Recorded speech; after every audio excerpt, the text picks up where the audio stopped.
வணக்கம் DPK tax. Karthigai Deepam சீரியலில் சாமுண்டேஸ்வரி அவங்களோட மகள் ரோகிணி கதாபாத்திரத்தில் நடிக்கிறவங்கள பற்றின பயோகிராஃபி தான் நம்ம இந்த வீடியோவில் பார்க்க போகிறோம்.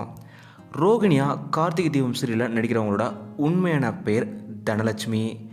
இவங்க ஜூன் 17 கோயம்புத்தூர் மாவட்டத்தில் பிறந்திருக்காங்க. சின்ன வயசுலேருந்தே கலைத்துறை மேலே இவங்களுக்கு அதிக ஆர்வம் இருந்திருக்கு. அதே போல் இவங்களுக்கு சைக்காலஜி படிக்கிறதுலையுமே ரொம்ப ஆர்வம் இருந்திருக்கு. பாரதிதாசன் யூனிவர்சிட்டியில் இவங்க சைக்காலஜி முடிச்சிருக்காங்க. இவங்க மெட்ராஸ் யூனிவர்சிட்டியில் படிச்சிருக்காங்க. சைக்காலஜி முடிச்சுட்டு நடிப்பு மேலே இவங்களுக்கு ரொம்பவும் இன்ட்ரெஸ்ட் இருந்ததுனால இவங்க நடிப்பை தன்னோட கெரியராக சூஸ் பண்ணிட்டாங்க. இவங்க தமிழில் பல சீரியல்கள் நடிச்சிருக்காங்க.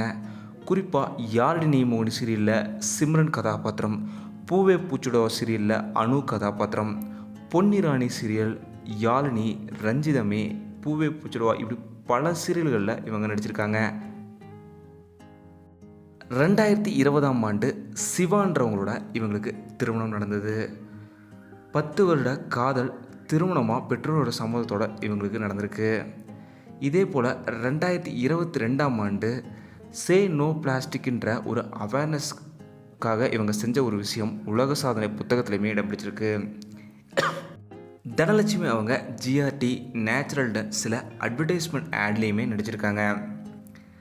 இப்போது இவங்க கரண்ட்டாக கார்த்திகை தீபம் சீரியலில் ரோஹிணி கதாபாத்திரத்தில் தான் நடிச்சிட்டு வராங்க. இவங்களோட நடிப்பு எப்படி இருந்ததுன்றதை மறக்காமல் கீழே கமெண்ட்டில் சொல்லுங்கள். இந்த வீடியோ உங்களுக்கு பிடிச்சிருந்தால் லைக் பண்ணுங்கள், கமெண்ட் பண்ணுங்கள், ஷேர் பண்ணுங்கள். டிபி டாக் சப்ஸ்கிரைப் பண்ணணும்னா சப்ஸ்கிரைப் பண்ணுங்கள். மறக்காம பக்கத்தில் இருக்க பெல் ஐக்கானை கிளிக் பண்ணுங்கள்.